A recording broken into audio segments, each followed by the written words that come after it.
3월 30일 화요일입니다. 누가복음 22장 54절로 71절 말씀. 예수를 잡아 끌고 대제사장의 집으로 들어갈새 베드로가 멀찍이 따라가니라. 사람들이 뜰 가운데 불을 피우고 함께 앉았는지라. 베드로도 그 가운데 앉았더니 한 여종이 베드로의 불빛을 향하여 앉은 것을 보고 주목하여 이르되 이 사람도 그와 함께 있었느니라 하니 베드로가 부인하여 이르되 이 여자여 난 그를 알지 못하노라 하더라. 조금 후에 다른 사람이 보고 이르되 너도 그 도당이라 하거늘 베드로가 이르되 이 사람아 나는 아니로라 하더라. 한 시간쯤 있다가 또 한 사람이 장담하여 이르되 이는 갈릴리 사람이니 참으로 그와 함께 있었느니라. 베드로가 이르되 이 사람아 나는 네가 하는 말을 알지 못하노라 하고 아직 말하고 있을 때에 닭이 곧 울더라. 주께서 돌이켜 베드로를 보시니 베드로가 주의 말씀 곧 오늘 닭이 울기 전에 네가 3번 나를 부인하리라 하심이 생각나서 밖에 나가서 심히 통곡하니라. 지키는 사람들이 예수를 희롱하고 때리며 그의 눈을 가리고 물어 이르되 선지자 노릇하라 너를 친 자가 누구냐 하고 그 외에도 많은 말로 욕하더라. 날이 새매 백성의 장로들 곧 대제사장들과 서기관들이 모여서 예수를 그 공회로 끌어들여 이르되 내가 그리스도이거든 우리에게 말하라. 대답하시되 내가 말할지라도 너희가 믿지 아니할 것이요 내가 물어도 너희가 대답하지 아니할 것이니라. 그러나 이제부터는 인자가 하나님의 권능의 우편에 앉아 있으리라 하시니 다 이르되 그러면 내가 하나님의 아들이냐? 대답하시되 너희들이 내가 그라고 말하고 있느니라. 그들이 이르되 어찌 더 증거를 요구하리요? 우리가 친히 그 입에서 들었노라 하더라. 비겁한 제자를 위해 당당한 스승.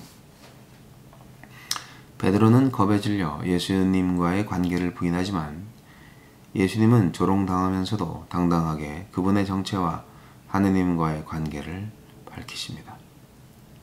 예수님은 어떤 분입니까? 죄수처럼 끌려가 수치를 겪으면서도 사탄에게 빼앗기지 않으려고 기도하신 베드로를 잊지 않으신 분입니다. 너는 돌이킨 후에 내 형제를 굳게 하라 하신 말씀을 베드로가 잊지 않기를 바라시면서 그를 바라보셨습니다. 예수님의 자비로운 연민의 시선으로 베드로는 자신의 실수를 깨달을 수 있었습니다. 그 시선은 넘어진 베드로를 다시 일으키는 능력이었습니다. 지금보다 나중을 기대하는 주님의 자비로운 시선이 있었기에 우리도 다시 일어날 수 있습니다. 아무런 죄가 없는데도 악한 권력에 조롱당하고 모욕당하신 예수님. 지금이라도 그들을 물리쳐 즉각 고통에서 벗어나실 수 있었지만 그러면 인류는 영원히 죄 아래서 고통스러워할 것을 아셨기에 심판을 보류하시고 모든 고통을 참아내셨습니다. 자신을 죽이려 드는 권력자 앞에서도 당당하게 그분의 정체성을 지키셨습니다. 진실을 들으려는 생각조차 없는 그들의 완악한 마음을 지적하셨고 장차 자신이 심판자로서 하나님의 우편에 앉으실 것을 말씀하셨으며 자신이 하나님의 아들임을 부정하지 않으셨습니다. 주님은 언제나 하나님의 뜻을 순종하며 사셨기 때문에 누구 앞에서도 떳떳하고 위엄이 있으셨습니다. 우리에게 주시는 교훈은 무엇입니까? 베드로는 투옥되거나 처형되더라도 예수님을 따라갈 자신이 있었습니다. 하지만 예수님이 밤중에 죄인처럼 잡히시자 이전에 호기로움은 온데간데 없고 그저 예수님을 멀찍이 따라가다가 3번이나 예수님을 모른다고 부인했습니다. 그러다 닭이 울고 예수님과 눈이 마주쳤습니다. 그제서야 베드로는 부끄러움과 후회의 눈물을 흘렸습니다.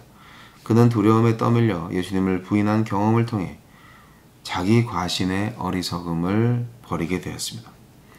기도하지 않아서 경험한 실패 덕에 기도의 사람이 될 수 있었던 것이죠. 이처럼 실패가 성숙을 낳습니다. 어떤 실수, 어떤 넘어짐을 경험했습니까? 부끄러움과 회한으로만 남겨두지 말고 성숙의 발판으로 삼으십시오. 주여, 주께서 저를 살리시려 당당히 죽음의 길로 가셨으니 저도 당당히 주님을 시인하며 살겠습니다.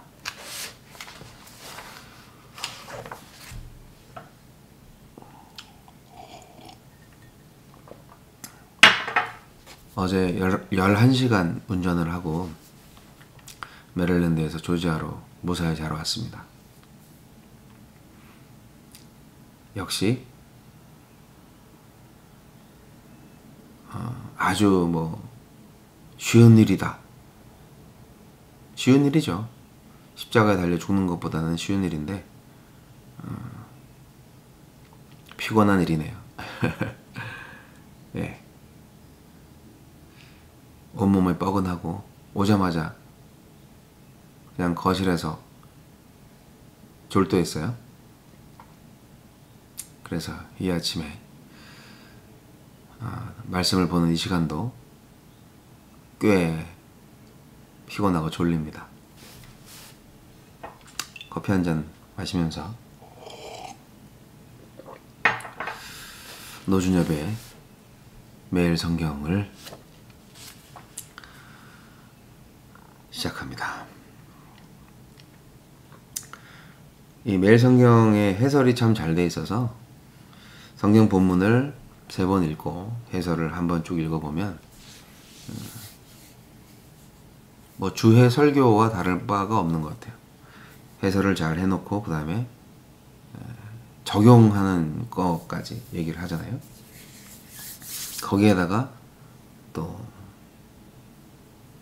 매일 성경을 더 잘 이해할 수 있도록 돕는 참고도서도 성서윤회원에서 나와요. 제가 그걸 보고 있어요. 여하튼 오늘 말씀 각자에게 주시는 말씀이 있어요. 제가 말씀드리는 것이 해석의 절대적인 것이나 또 전부는 아니라는 것 여러분들이 더 잘 아실 줄 믿습니다. 오늘 말씀 읽을 때 저는 주님이 베드로를 바라보셨다라는 이 구절이 굉장히 많이 와닿았어요. 베드로가 3번 막 부인할 때 3번 부인하고 닭이 울고 그리고 나서 61절에 보면 주께서 돌이켜 베드로를 보시니 이게 현재적인 거야, 과거야. 미래일 수도 있죠. 이게 누가복음서에서만 나오는 표현인데 이 당시에 예수님께서 어디 날아오신 것도 아니고 누가가 베드로한테 말을 들었겠죠. 베드로의 간증을 누가가 썼겠죠. 어쨌든 누가가 어떻게든 이 사실을 습득하기에는 그렇게 어렵지 않았을 것입니다. 제자들 사이에서 회자됐을 수도 있고. 근데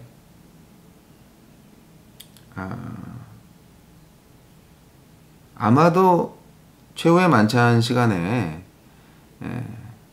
주님이 베드로를 보신 그 장면이 떠올랐다는 것을 누가복음이 이렇게 기록을 한 것이죠. 근데 그 상상력 거의 영화를 보는 것 같아요. 영화에 딱 한 장면이 탁 다시 오면서 그렇게 썼어요. 이게 우리가 그럴 때가 많죠. 막 죄를 짓고 있는데 딱 생각이 나는 거죠. 주님이 보고 계신다. 과거에 일어난 일이지만 현재 일어나고 있는 일로 바라볼 수 있는 베드로의 양심과 믿음, 저와 여러분에게도 있죠.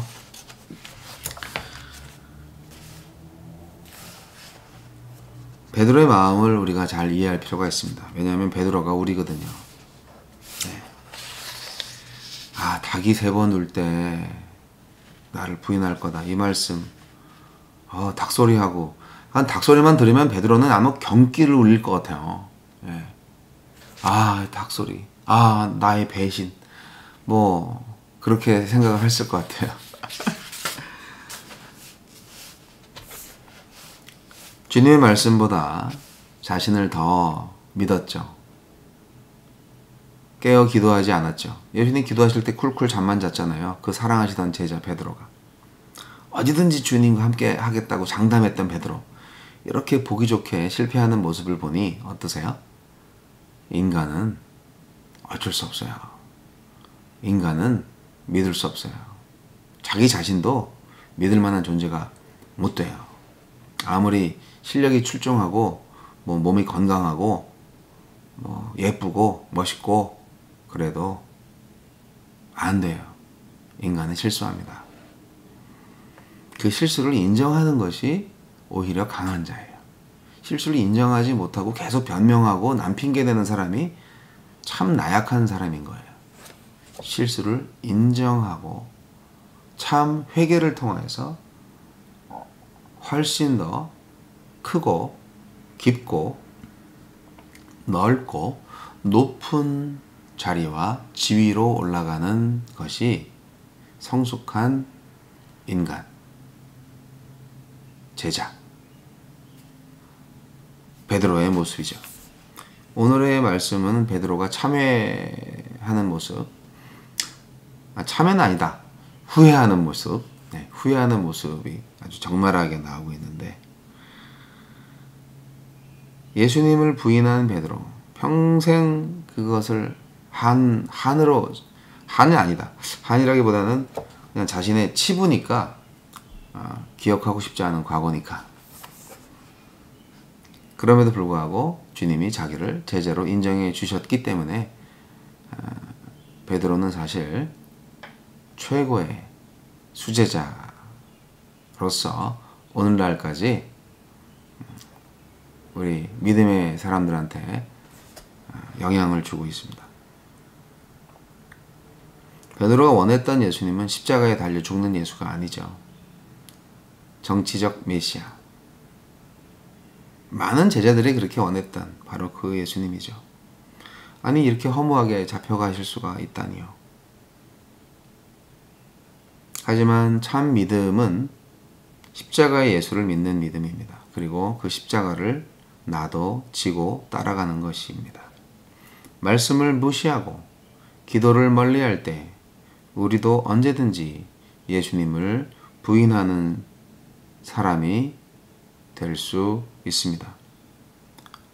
예수님 말씀 기억하지 못하고 무시하고 기도도 안 하고 있으면 당연히 그렇게 되는 거 아니에요? 예수님은 군사들한테 아주 심한 희롱과 능욕을 당하셨습니다. 사실 그런 게 채찍보다 더 고통스러우셨을 거예요. 예수님은 하나님의 아들이신데. 자, 예수님은 가만히 계셨습니다. 가만히 계셨습니다. 예수님은 예언을 성취하신 거예요. 가만히 억울한데, 그죠? 죄도 없는데. 그러나 가만히 계셨습니다. 도살장에 끌려가는 짐승처럼. 닭울음 소리가 들리자 예수님은 자신을 외면하며 부인하던 베드로를 보셨습니다. 하지만 정죄가 아닌 용서, 경멸이 아닌 긍휼의 시선이었습니다. 예수님은 베드로를 위해서 오랫동안 기도하셨죠. 그래서 변함없는 신뢰와 기대와 사랑으로 베드로를 변화시키는 것입니다. 저와 여러분에게 주님이 어떤 시선으로 보고 계신지 한번 느껴보세요. 오늘 하루 베드로를 바라보시던 그 시선으로 나를 바라보시는 주님을 만나시기 바랍니다.